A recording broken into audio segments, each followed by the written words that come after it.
So I finally got a PS5, man, and I gotta say, this thing is awesome. So let's go ahead and just get straight into the big things about the PS5 that I like so much. Number one is the controller. This thing right here, this DualSense is, man, I wish I could show it to you. I wish I could explain to you by showing you what it feels like. This is definitely something that if someone came over and they said, hey, what's so great about the PlayStation 5? I'll say, just play it. I'll put the controller in their hand and I'll turn on the game and I said, now play the game how you normally play it and tell me if you don't notice the difference.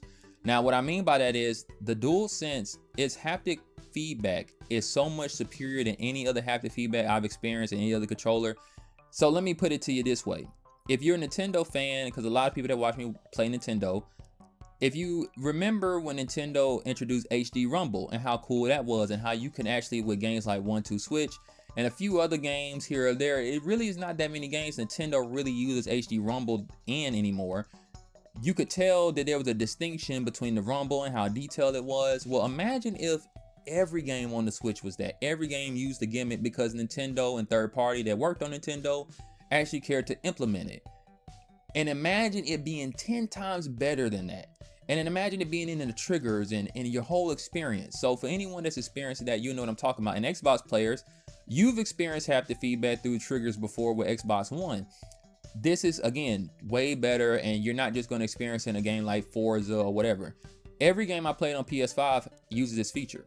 Now, unless it's an old PS4 game, but even then, the Rumble is just so much better. Even PS4 games that don't retroactively add haptic feedback, sensitivity, or whatever, just the default Rumble still feels amazing. So let me give you some examples of what I mean. When you're playing a first-person shooter, right? The gun, depending upon the gun you have, like in Resident Evil 5, or not 5, Resident Evil 8, you would sit there with the pistol and you aim down sights and it doesn't really feel any different. That's fine.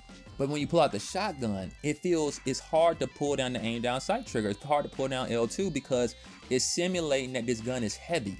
So you gotta really press the controller down, and it's kind of shocking because until you get used to this, I'm actually like doing bad at certain things in games or just struggling a bit because this is such a new experience. And that's so cool for someone who's been gaming for 26 years to finally pick something up and feel like, man, I've never experienced this before.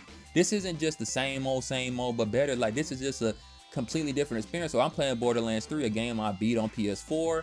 I platinum it. I'm probably gonna platinum again on PS5. And every gun I use feels differently. When I use my mech in Borderlands 3, every weapon, like when I pull the triggers, it feels heavy, like I'm in a mech. It feels like I'm pressing down a big button that's, it's not a button you can easily just press and tap because, they want to feel the tension and everything. Or in Borderlands 3, when I'm pulling the trigger, it's like every time I pull the trigger, I can feel, if you ever shot a gun before, you can feel the gun, the trigger pull back in real life, obviously. And this simulates that. It's no more just you press the trigger button and you don't get no feedback. And it's not just in the triggers, it's in the buttons, it's in everything you do. Like I was playing, what was it, Need for Speed. When your car changed gears, you could feel the gear changing. Now that's something that Xbox did with Forza and stuff on Xbox One because it had like haptic triggers. But like I said, this is way better. It's more detailed. It feels different depending upon the car you're using. And the thing that's so cool about this feature is, unlike, other gimmicks and other controllers, this is like the Wii.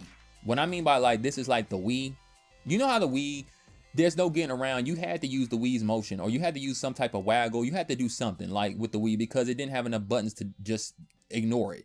I feel like Nintendo, unfortunately with the Switch, a lot of developers, even Nintendo themselves, they ignore most of the features of the Switch Pro Controller or the Switch Joy-Cons outside of motion. A lot of games implement motion, but they ignore pretty much everything else. Developers, for whatever reason, I don't know if Sony's mandating it or they just really are interested in doing it. Every game uses it that I played. Every game uses it, and even if it uses it in an insignificant way, it still just feels better. Now, I will say this, as someone who's been playing PlayStation for a long time, I play on all the systems. I have no console bias. This definitely feels like an Xbox controller. Like anybody that's just wanted to feel like a DualShock, it's a heavy like an Xbox controller, it's shaped like an Xbox controller. The only difference is that the analog sits on the same plane. They're not like crossed. So overall, the controller feels great. I'm getting used to playing games all over again because games I've already experienced, they feel totally different. Now, one thing I will say about the visuals is that this is not going to be like, obviously, going from standard definition to high definition, or going from PlayStation 1 to PlayStation 2, because that's going from, you know, decent 3D PlayStation 1 to like fully fledged, better models, better polygons PlayStation 2. This isn't like that. This is kind of like a subtle difference that once you go backwards, or sometimes once you go forward, you'll realize what you were missing. It's kind of like, the best way I could put it is like this. Imagine if I cooked you a good steak. That's PlayStation 4, a good steak, but I ain't putting no seasoning on it. The PlayStation 5 is a good steak with some seasoning, and I gave you a potato. That's what it is. You could say, well, I'm cool with just a steak. Stick with your PlayStation 4. If you want some seasoning and you want a potato, you'll come over to PlayStation 5. Because I'm telling you, one of my favorite games I played recently, and I talked about on the channel, was Strangers of Paradise. And that game looks like hot garbage on PS4, and that's no secret. Everybody said it looked like hot garbage on PS4, and even me, it doesn't look good. Is the game still fun? Yes, the foundation is great. I just care about the game being fun, but I'm not a liar either. Just because when I say I don't care if a game looks that great or not, it's the same reason why I play games on my Switch. I just want to play an awesome game, and if this is how it looks, then that's just how it looks, and I'll deal with it. One of the first games I ever played on PC was Fallout 3 on my laptop. Fallout 3 in general already don't look that high, and I was playing on a bummy laptop that could barely run it. I was playing the game at 10 frames per second, but I was having fun because Fallout 3, no matter what, is still fun. But you think when I got a better computer and I was playing Fallout, well, not 3, I stopped playing it, but Fallout New Vegas at 60 frames per second with mods, you think I turned it back to 10 frames? No. You think I turned the 1080p off? No. So now that I'm on PS5 and now I can play Strangers of Paradise and it looks like this instead of like this, I'm sticking with this. I'm sorry. And that's what you're going to experience too. So when you look on YouTube and stuff and you say, man, these really don't look that much better than PlayStation 4 games, they are. If you got a 4K TV, you're going to notice it. Once you start playing games consistently at 60 frames per second, or not even necessarily 60, some of the games I played at 30, like Spider-Man PS4, you could switch between 60 and 30. Spider-Man PS4 on PlayStation 5 plays better in its 30 frames per second mode than the PlayStation 4 in its default mode, because the 30 is probably locked at 30 and it probably don't dip at all. That's why it feels better. So far, man, PlayStation 5 is good. A lot of people complain about Sony's lack of releasing new games and stuff like that. That's not, I buy PlayStation systems for all the games. It's only one platform I buy for just exclusives, and that's Nintendo. If Nintendo were to ever make a system that got all the games like everybody else, then I would really just buy one system at a time and then buy the other ones later once the exclusives come out.